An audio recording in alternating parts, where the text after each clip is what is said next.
So I thought this was going to be like a simple, like, what are they saying about you type of, pick a card reading. But baby, no.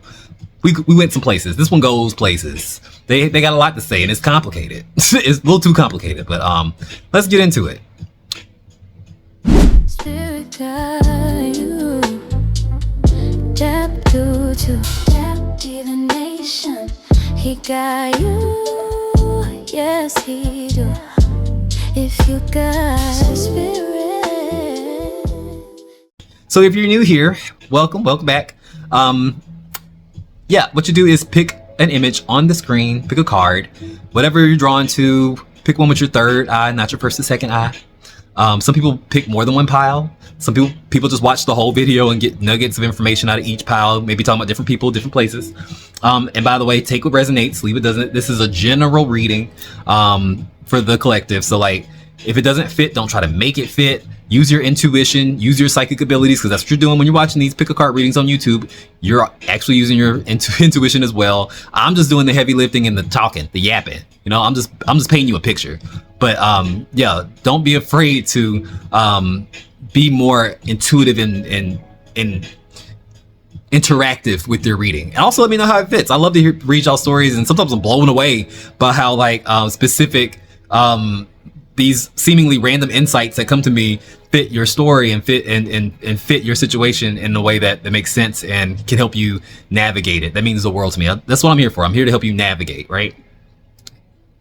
But yeah, if you like the kind of vibe that I put down, go ahead and hit that like button.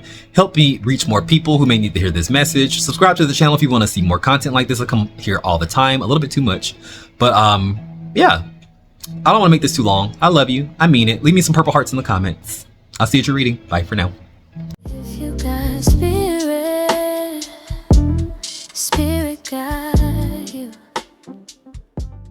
Number 1, welcome to your reading on what do they tell others about you in this connection.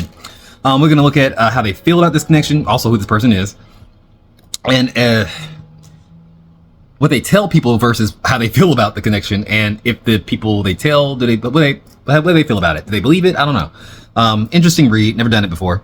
We're going to look at this person though, using these. I made these a few days ago. Been dying to use them on a pick a card reading. They're like little nesting blocks, like those blocks that kids use like to learn ABCs and stuff. Like that was the idea behind it. But they have like astrology symbols, numbers, all kinds of runes. It's just whatever popped in my head whenever I was making them. But we're gonna pull maybe 3 or 4 of them.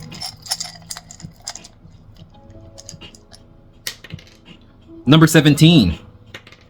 Number 22.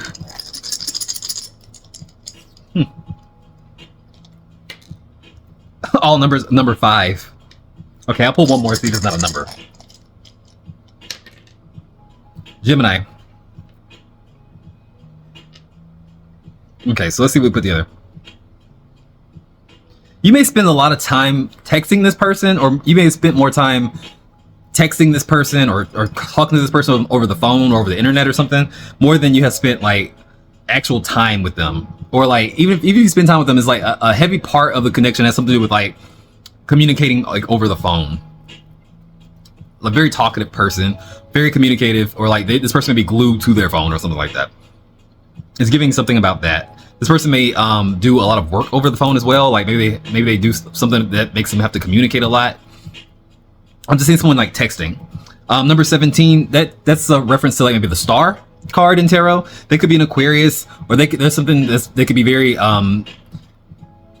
not something about this person is kind of healing for you, I think. Maybe if you've just gotten out of a relationship or something like that, and this is some like maybe the first person that you kind of like talk to, like maybe in that way, if it's romantic, since like a breakup, or maybe that's how they feel about you. Like maybe they got out of something and like they find this connection to be kind of like a breath of fresh air, or like rejuvenating to them, makes them more hopeful, like in love. Or maybe you both could have just had really bad experiences with people, or really bad experiences in love, and this is like kind of like a renewed sense of faith or something like that. I kind of do that for you. Also, this there's energy of them like bearing all. Like in the star card, the lady's naked. Like she's naked, pouring water into water. So and the nudity in that card is about completely feeling comfortable with yourself. It's not sensual. It's not erotic. It's a nudity about being free. So it's almost like you feel like very seen, but so do they.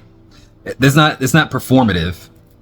I don't feel like, I mean, you could have known this person, but I don't feel like you've known this person for a long time. But I do feel like it feels that way. You know, you feel more comfortable with them than say like some people that you actually know. That's interesting.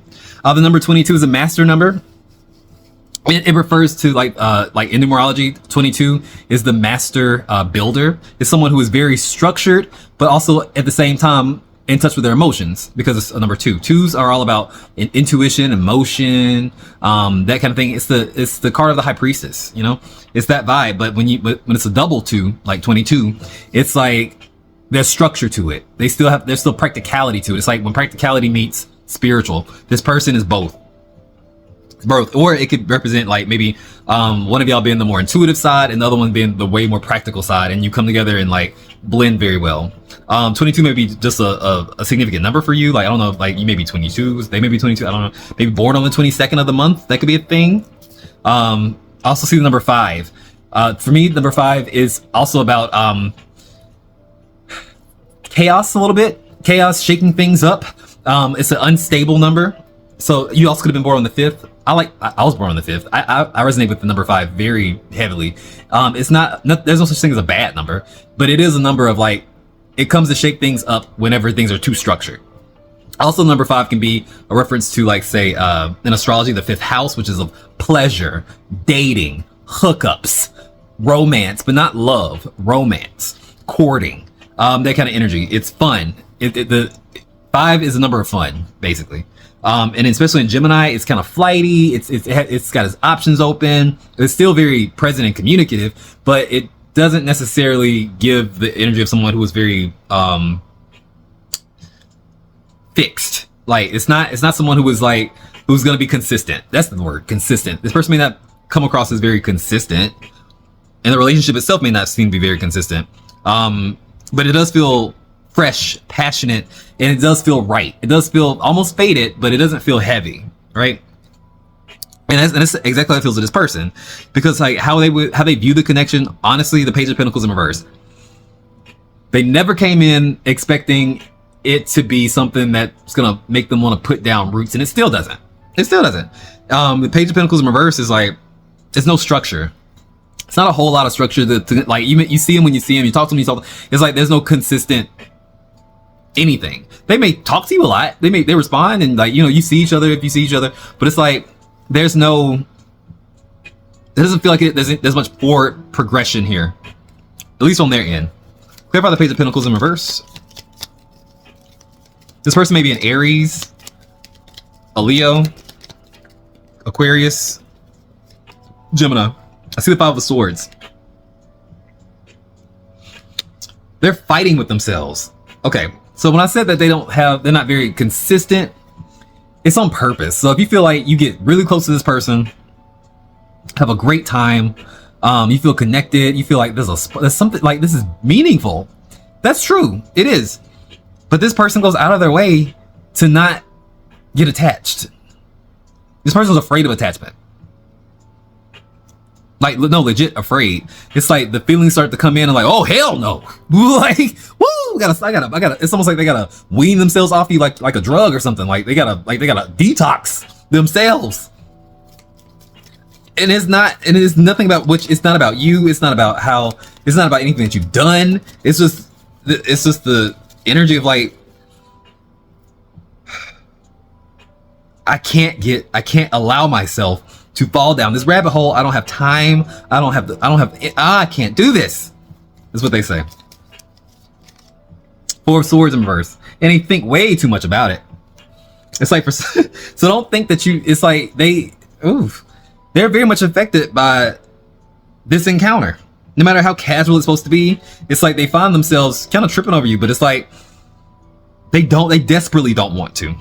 And you can't really do much with that. Like if you're trying to like date this person or something like that, I don't see that really happening anytime soon. It may happen, but they fight themselves so hard about it. Like I don't know if this means that they have something else going on where like there's a certain thing that really does stop them like other responsibilities or something that they know that they can't physically possibly be dating you right now or being with you or consistently be there, so they try like to turn it off so no one gets hurt. Because it's not, yeah, it's like 8 of Cups. That's like I need to get myself to a place where I could just walk away, or keep myself in a place where I can just walk away at any time and be fine. And it's getting harder and harder to do that because they feel like it's gonna hurt. The more they talk to you, the more they feel like, okay, if I keep this up, it's gonna be harder for me to walk away if I need to. Why do you need to? 6 of Wands in reverse.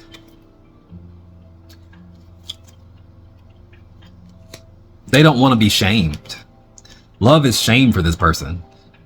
Being attached to somebody, falling in love, feels like to them something that they can't be proud of. Something that they can't, that's weak. That's weak behavior. What? Okay. How do they feel about the connection though? Queen of Pentacles. Yeah, I knew there was something weird about it. So they wanted to say, what I think about the connection is the Page of Pentacles. It's not that much. It's in reverse. It's not going to ever be anything. If this is, no. But really, honestly, there's a comfort to this. There is structure to this. There is something more than a page. There, like the Queen of Pentacles is nurturing. It's giving and providing. It's comfortable, and it's like they don't want to be comfortable. Like that makes them uncomfortable. So they try to hide it. They try to mask it out. They try to dumb it down. But they tell their friends, the 4 of Wands, this is just fun. It's fun. They talk highly of you if they do talk about you. It's like, it's fun. It's like a party. The 4 of Wands is feeling good. It's celebrating. It's a good time. It's not serious, you know, unless it's a wedding or something. But it's like, you know, oh no, not a wedding. That would freak them out. Clarify the 4 of Wands. There's also this energy of like, you feel like a vacation to them. The Hermit in reverse.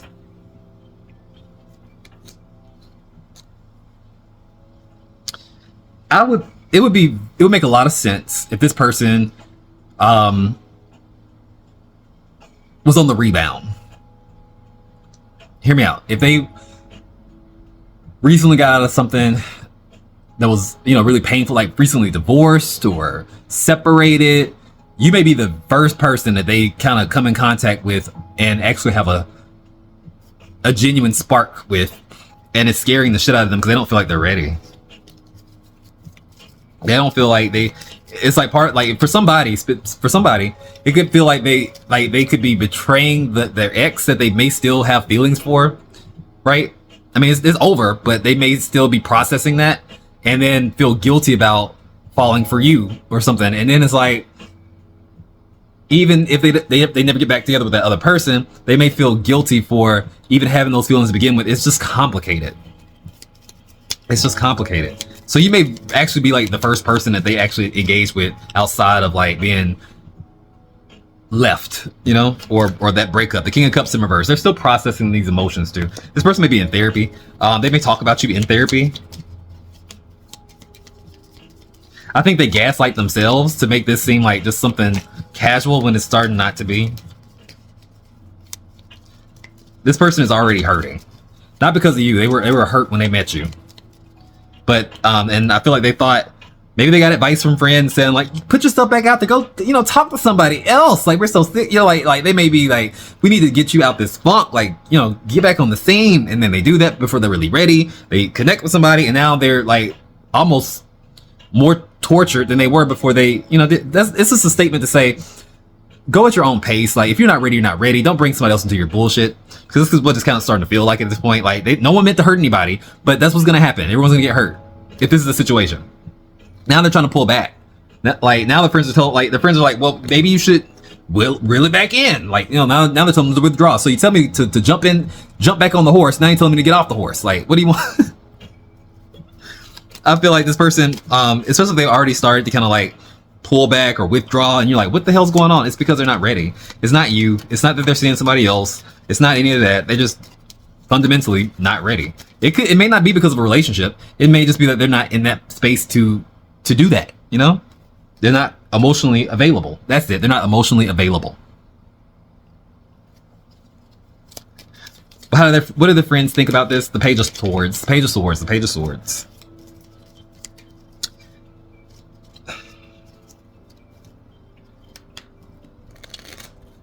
I think their friends are trying to be helpful. Other people, the Empress comes up as well. Because I think this person may have like a lot of friends, or like they may actually, they're a good person. And I feel like their friends want to help them or something like that. So there may be people who actually like, take it with a grain of salt. There may be people who actually like creep on your social network profiles trying to figure out who you are and see what's going on with you so they can get an assessment of who you are if y'all don't know each other, and report back. I get energy of that. You may have like this person's ex like trying to creep up and trying to, I may see something like trying to figure out who you are. Then you got people watching you that you don't know because of this person. You got people watching you and talking about you that you don't even know they exist because of this person. Because I think they really do desperately want to understand where to put you. The Six of Swords, they're still in a transitional phase. This is a transition. Like I don't even know what to say about it. It's like I feel like they're not ready. I feel like they just aren't ready. Will they ever be ready? Probably. But like this isn't gonna be like a love story where it's like, oh, it's not that. This is complicated. This is more like a reality TV show than a love than a romantic comedy. But I don't know. Let me know how this resonated. Sound off in the comments. What is this? What is this? But yeah. Remember, if you got spirit, what spirit got you? Blessings and all we do. Bye. Blessings in all we do. Spirit guide you. All right, what up, pile number 2? Welcome to your reading on what they tell others about you and this connection. We'll also look at like how they truly feel about the connection versus what they tell people about the connection, and how those people take in that assessment, if that makes sense. So I'm going to start off with some of these. I made these. They're like little nesting blocks, like the little blocks that kids play with, like to learn letters and stuff. But they have like different symbols of all kinds of symbols, runes, astrology, numbers, just whatever I was thinking of when I was writing, just whatever came to my mind. So we're gonna do this. See something about this person, some clues about this person. It could be romantic or platonic. Put yourself where you fit in. This person may be a fixed sign. Fixed sign meaning Scorpio, Leo, Aquarius, Taurus. They could also be very analytical. I see a little bit Virgo that comes up too. They can be very analytical. They may have Virgo as like, say, their sun, moon, rising, but they come up as like someone who's very stuck in their ways a little bit. A little stuck in their ways. They can be very dependable or practical though. I see the number 3. They may have strong communication skills. They may be, or rather, artistic, innovative. They could also, the number 3 may be important to, an important thing about this person. They may be 30, 33, 23, something about 3. May come up for you. Maybe born in March, I don't know. And one more. This person's very mysterious. I see Pethro. Pethro's a rune. It's the rune of mystery. And secrets. So this person can come off as like very secretive or a little bit mysterious, not in a bad way. I'm not picking up on it in a terrible way. I think there's this energy of like, when you connect with this person, you may think that they have like big secret, like there's something scandalous about this person. There's something like not off, but like I feel like you're hiding something. You may have had that feeling, especially in the beginning. Hell, you may still have the same feeling. They're not bad, and I don't think they're doing anything. I think that's just like the type of person they are. They don't disclose everything that's going on in their mind. They don't overshare. They probably barely share. They leave a lot to the imagination. You know, it's like if you don't just directly ask them something, they probably just won't just share. You know, they're not the type to trauma bond or overshare or talk about all that, like, you know, their childhood history. They don't do that a lot. They listen. I get the feeling they listen more than they tell. There's also something very romantic about this. Even though I say you can be like platonic or romantic, it heavily leans towards romantic for me. Something about partnerships come up for me with this person. Like they may really like being in relationships or like love, falling in love type of energy. They're very, and they're an easy person to kind of fall for, but they're a hard person to get to know. What I mean by that is like the external things, like their looks maybe, the type of attention they may give. I think they're very smart. I think they have a way with expressing their thoughts and stuff. So it's like, it's easy to connect to this person, right? But it's hard to get to know this person. It's weird energy. It's almost like, it's leaning kind of like Scorpio energy to me.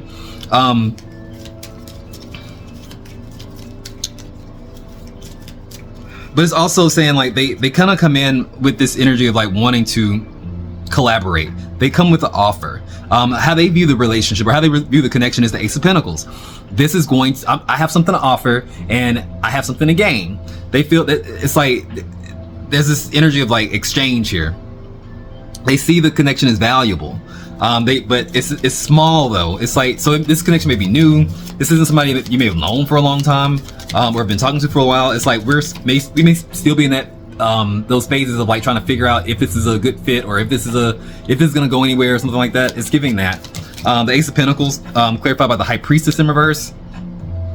They're unsure of themselves.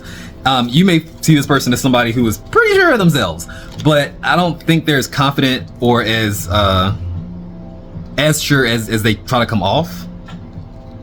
They have a habit of not listening to their inner selves or their intuition. They may not even believe in intuition. You know, they may be very I get two ways for this person. This person's either like actually super spiritual and like kind of philosophical and like, you know, believe in something like kind of woo-woo about it, like woo-woo, or they are completely like, they may be atheists or something. Like they may be completely like, if I can't see it, I don't believe it. You know, I feel like this person comes in this kind of extreme, and I think for me, is leaning towards the logical, material.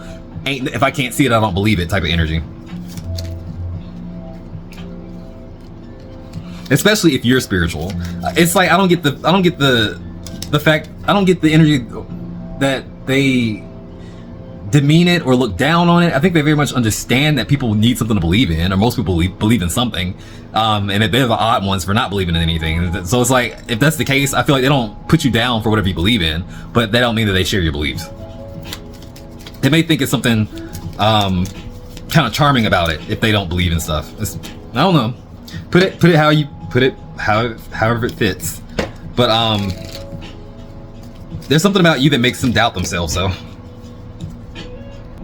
yeah, the Magician fell on the floor. I picked it up. There's something about you that makes them kind of doubt themselves in a sense. Like they see you as very like capable. You seem to be like a very capable person. Maybe you manifest, whatever. It's like they admire it, but they also try to figure it out. Like, it's almost like you have this kind of thing about you that attracts things to you, and it's like your spirit is very warm. It's kind of magnetic. They try to figure out like how does this work? Type of energy. You intrigue them is what I'm trying to say. It's almost spellbinding or something. It's like you enchant them in a way. You get their attention. And so when they tell people about you and the connection, the Seven of Swords comes up in reverse. They may have been like very skeptical of you, especially if you are spiritual, especially if you are like genuinely just open and kind and warm and optimistic, and you don't judge them and all this other stuff. It's like they don't get the vibes that you're after them for some reason, or trying to trap them or trying to possess them. It's like they don't get it. It's like, what do you want from me then? It's like they don't get it. It's like this person almost doesn't understand why you like being around them, or why you two even connect, because they don't feel like they have much to offer you. They want to offer you something. They want to engage in in reciprocity with you, like reciprocal. But it's like they feel like you may have more to offer than they do in a sense. Maybe that just means that they don't value what they have or what they come, to the table with. But telling their friends about you, at first they were like, there's something I don't know. Like I can't put my finger on it, but I don't know if I can trust this person. And the Seven of Swords comes up in reverse for me on my end. So it's like they don't necessarily feel that way anymore. But I feel like in the beginning they were very skeptical of you and what your intentions were. Y'all may have had like a brief like misunderstanding or miscommunication. You may have to break things down like, oh no, you got me twisted, you got me fucked up. That's not how this works. A judgment comes up. Nah. And you got them all the way together. Like, I do this because of this, and this. And like, whatever pieces you're trying to put together, that's not me. Nice try, but let me help you out. let me tell you something. It gives that, and if that did happen, you put them all the way in their place. You put, and not in a disrespectful way, but in a way that's like, try again. And I feel like that got them together. But why does it come up? The Four of Swords in reverse.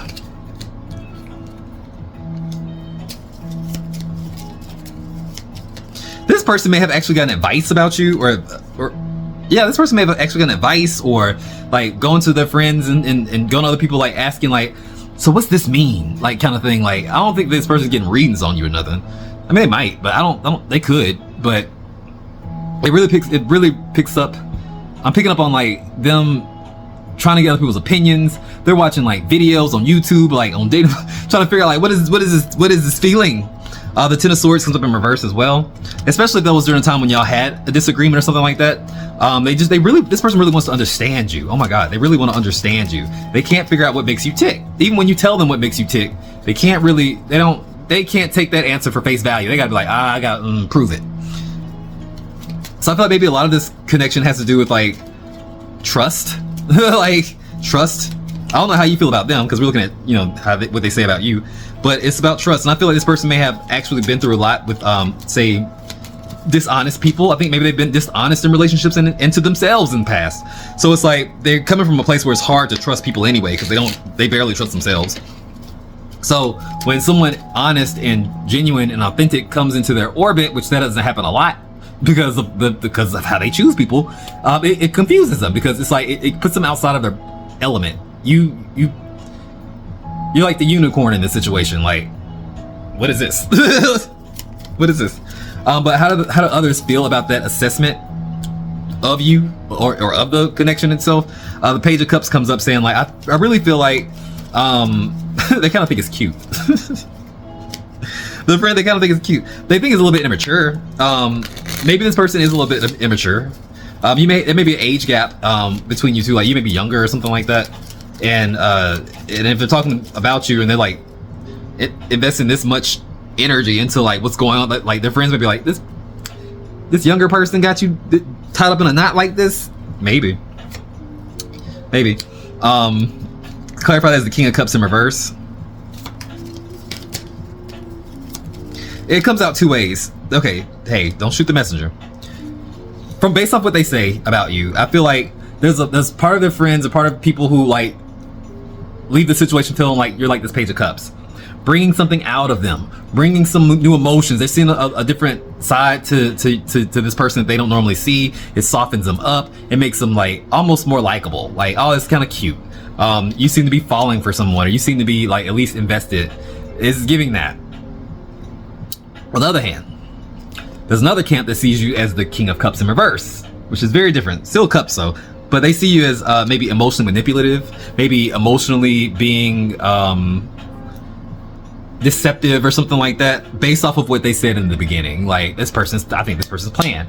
And even if they came back and was like, no, I don't think they're playing, like, nah, they playing. You know, people gonna think what they think. And this is one of the themes of like every kind of like how they view you reading that I do. Is like, people are gonna think what they think, who cares? Like, if they want to be there, they'll be there. But like, at the end of the day, it's like, there are people who, if you move forward, if you do end up like, say meeting their friends or meeting people in their life, it could be years down the line, it could be whenever, there will still be people who look at you in the same way that they initially told them about you, like as to be weary, because they want to see you that way for whatever reason. Like, you know, you can't change what people think. But I feel like they don't say anything bad though. But I do think they're pretty confused as to like why this works. But sound off in the comments, let me know how this resonated. The signs I saw, by the way, were all the fixed signs, remember that. But also I see Libra. I see, yeah, Libra kind of heavy. You or them. Pisces, Cancer, and the Earth signs. So Taurus, Capricorn, and Virgo. That's about it. Sound off in the comments, let me know how this resonated. If this resonated, I love you, I mean it. Remember, if you got spirit, what spirit got you? Blessings in all we do. Bye. Divination, he got you, yes he do. If you got What up, pal number 3? Welcome to your reading on what do they tell others about you and this connection. And we also even look at how others may even feel about this assessment that they may have about this connection. So let's see what comes up. So first, I do want to say there's something about this connection that seems karmic, and it doesn't have to be romantic or platonic. It's like specifically, there's something deeply intense or just about this connection. I feel like this person comes in kind of randomly. The connection, the spark, everything feels intense. It feels like off the charts. There is a true, genuine connection here. Whether it's from, like I said, whether romantic or platonic, is there. But it's comes in for a reason, like a specific, like spiritual reason for both of you to learn some kind of lesson. That's what I think of karmic relationships. I don't think karmic relationships are necessarily bad or good on their own. They are normally just really intense. They make us kind of dig deep within ourselves to kind of find these patterns and tendencies that we have, that we probably always had, that we may not recognize in ourselves in other relationships. Like this person stirs like the soul, so to speak. And you do the same thing for them. This is a mutual thing. So whether it lasts forever, if they're here for a long time, a short time, that doesn't matter so much to your soul as the meeting itself. Like the lessons that you'll learn, the mirror that this person provides, you do that to each other. And I feel like in this specific situation, somebody comes in like really randomly, like no one's looking for it. It shakes things up, especially like if one of y'all were like really not looking for anything at all, or like really doesn't have the time kind of comes up like this is bad timing. I'm supposed to be focused on something else, and like you're distracting me, and I can't get my mind off of you. It's almost a little bit obsessive and very intense. It feels romantic to me. It feels like this person stirs something in you and you don't really know why. You're like, well, I don't even like this person. Like I can't, it doesn't make sense to me. This is your pile. If you feel like that, I'm gonna give you some clues as to who this person is. I made these little, whatever they are. They're like nesting blocks, like those blocks that like kids play with. Like that was the inspiration when I made these. But they have like astrology symbols on them, numbers, letters, colors, just whatever. So I'm gonna pull a few of these to see what we got. Just throw them on the table. Whoop. Okay. One more, right? Nah, that's enough. Okay, they're all runes. So this is the rune of warning. It's Thurizaz. It represents hey, it's like a thorn, like slow down, like you can get hurt. There's something dangerous about this connection, and you feel that. And it may be the allure of the draw to this connection. I can see that with the Knight of Wands as well. This person feels kind of dangerous, reckless, maybe perhaps. I also see Rido. There's also this thing about traveling. Rido is about traveling. It's about being at the right place at the right time. It's synchronistic, but it's also about like say a path forward, or even driving. This person, here's a clue. This person may drive fast, or they may have like an interesting car, or something like that, or maybe really into cars, something like that. I'm hearing for somebody they may have drag racing. I don't know. Maybe into it or something, like maybe fast cars, maybe into sports cars or something, or they travel a lot for work. But they're always on the move. They're always on the move. You also have Dagas. Dagas is about the transition from night and day. And in this kind of context, it kind of makes me think of like how opposite you two are. Like one representing the light and one representing the shadow, or the masculine, the feminine, the good, the bad. It's giving a polarity. It's giving a polarity. And I think there's this interesting thing where like maybe the polarity switch. Like say if this person was like chasing you or something like that, and like you're like no, and then maybe that role flips and you're like, okay, I'm ready now, and it's like no, then now they're running. Like now they can't be bothered. It's like this exchange of like, we're always on the same wavelength, but on opposite sides of the spectrum, if that makes sense,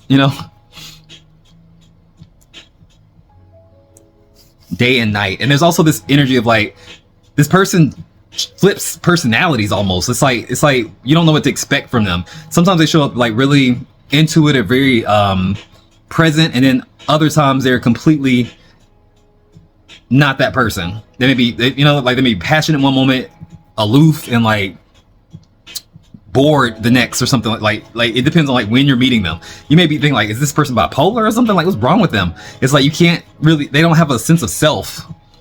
They not to the point, not to the degree that you do. I think you're a more emotionally mature person, expressive, comfortable with yourself. This person basically likes to chase things that don't necessarily elicit like a true emotional connection. I think they feel emotions, yes, but they don't sit in them long enough to really process them, appreciate them, learn from them. Something about you makes them slow down and acknowledge these emotions, even if they're negative, even if it's frustration. Like, there's something about you, they can't not feel it. They can't just be like, well, screw it. No, it's like, even if they're not talking to you or whatever, like if you have like a spat and like y'all don't talk, or it's like you're still affecting them. They can't, it's like, why can't I get over like being mad? It's like they can't concentrate on like trying to forget you. It's weird to them. Because how they view the connection is the Knight of Wands. They thought this was going to be something fun, light. They thought they could just like drive by and barely even stop the car, engage you, and keep on going. Like, they got stuck. What I mean by that is like, they didn't expect themselves to enjoy the highs as much as they do. Like, they knew they were gonna get some kind of pleasure from interacting with you, but they didn't expect it to linger.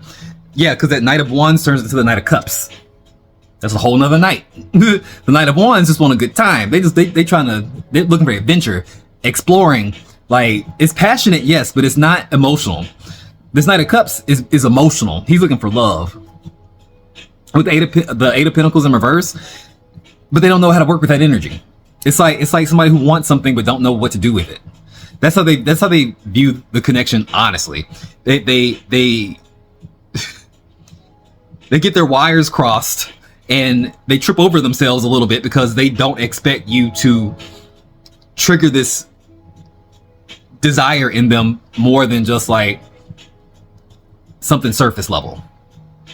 And now that those emotions kind of manifest into them, they don't know what to do with them. It's out of character. It's out of pocket. They're like, this is out of character. I don't know who this person is right now. Who am I? Like, they're having a whole crisis. And the funny thing is, it may project itself as like them not caring, or them like trying to play it. They're trying too hard to play it cool. And that's what they tell other people about the connection to you. The Five of Wands comes up in reverse on my end, saying like, the Five of Wands in reverse is like when things are not chaotic, when things are simple, like we see through the bullshit. It's nothing messy about it. There's nothing petty about it. That's what they say, right? But there's something about that I don't really believe. It's almost like they try to downplay the connection, or downplay like how off-putting their emotions are, like when it comes down to you, or like, because I feel like they don't want to be seen in that light.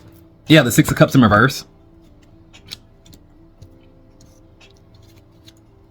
Especially if y'all don't talk no more. If this is a connection that ended, and like maybe y'all had mutual friends, maybe, or whatever. Even if y'all don't have mutual friends, they talked about you in like during the connection, or like during the time that they were like in your life. And so when they talk about you now, they try to downplay it as like, oh, that person didn't matter. Six of Cups in reverse is like saying they're stuck on it. They're still stuck on it. It's almost like it's like their friends will probably say, you talk about it so much, I don't believe you. You're still so bothered. You still acting weird. You seem like you're down in the dumps. Like, you seem like you affected, is what they say. And so when they ask about like, hey, what's wrong with you? Nothing. Somehow your name may come up, or they may mention you as, oh, that person, the devil. This may turn into some kind of like weird obsession. The friends may be like, are you sure you ain't down bad? Because you obsessively talking about this person. Obsessively talking, like every time they meet somebody new, they talk about you sometimes. Like, bring you up. They bring you up. Like the thing that they do to try to get over you, or get over the situation, they start talking about you without even being conscious of it, Even though I'm bringing it up by name, they talk about, but it's always in that vein, that lane of, I don't really care. It's this, you know, but it's like you're talking about it. You must care. The Ace of Swords, because they lied. They're lying to themselves. The Ace of Swords in reverse. The Nine of Cups in reverse. Okay, so the desire is still there. They still want to. It's not done. Even when they say it's done, it's not done energetically because they won't do the work. The spirit wants them to sit with this energy, be uncomfortable, and realize like what it is they really truly want. Because obviously, what you say you want is not what you want. If you like, you know what I'm saying? Like if they're like saying like I want something uncomplicated, easy breezy, I don't like whatever, it's like your feelings are contradicting that at this point. So that means that you must somewhere in your heart want something more, and it's okay to want something more even if it's not with you. It's like they're being called to honor their true desires and what they really want, and stop telling themselves a story about it, because right now all they're doing is telling stories. They tell stories to you, they tell stories to their friends, they tell stories to themselves, and that's going to keep them perpetually locked away from who they actually are, like, or getting to know themselves on a true level and ever growing. I don't know how this affected you. We're just looking at how what they tell their friends about you in this connection. They try to make it seem like you were like everything that they say about you is really more about them. What I mean by that is like if they're confused, they try to make you seem confused. Like they didn't know what they wanted. They were messy. They were petty. They were too much. They were crazy. They like all the feelings that they have about themselves in this connection. They projected them onto you, hurting you, disrespecting the connection too. Even if it wasn't a long connection, they disrespected it by basically trying to demean you and lower what this connection really was and what it really meant. Even if it was a friendship, they try really hard to make it itty bitty bitty to the point where nobody believes them. How others actually like feel about their assessment, how they really take it in, what they think. The Hangman in reverse, they're like, you're trying real hard to frame this in a way to make it seem like it's something else. They see it. That's like to the point where like their friends are like, we know you, and the reality is not lining up with what you're saying. Like you seeing like they're people started to put two and two together. It was like, okay, if it was this bad, why are you still talking about it? If you really didn't care, why do you still talk about it? Like it's they don't buy it. They don't buy it. The Two of Swords in reverse and the Seven of Pentacles in reverse. They're low-key waiting for this person to crash out. They're low-key waiting for this person to like truly acknowledge what happened, like if they ever will. But they don't see it. Even their friends don't even believe them. And their friends know them. They're like, you were probably the problem. Like you were probably the one that led to. We know you. It's like this person they're only fooling themselves and not even very well. So that's what I got for you. I don't know if this is a good reading or a bad reading. Take it how it fits. Watch another pile if it doesn't resonate. I don't know, but this is what we got. Signs I see so far, or signs I saw in the reading: Aquarius, Capricorn, Scorpio, Sagittarius heavy, Pisces, Taurus. That's it. Sign up in the comments. Let me know how this resonated. If this resonated, I love you. I mean it. And remember, if you got spirit, what spirit got you? Blessings in all we do. Bye.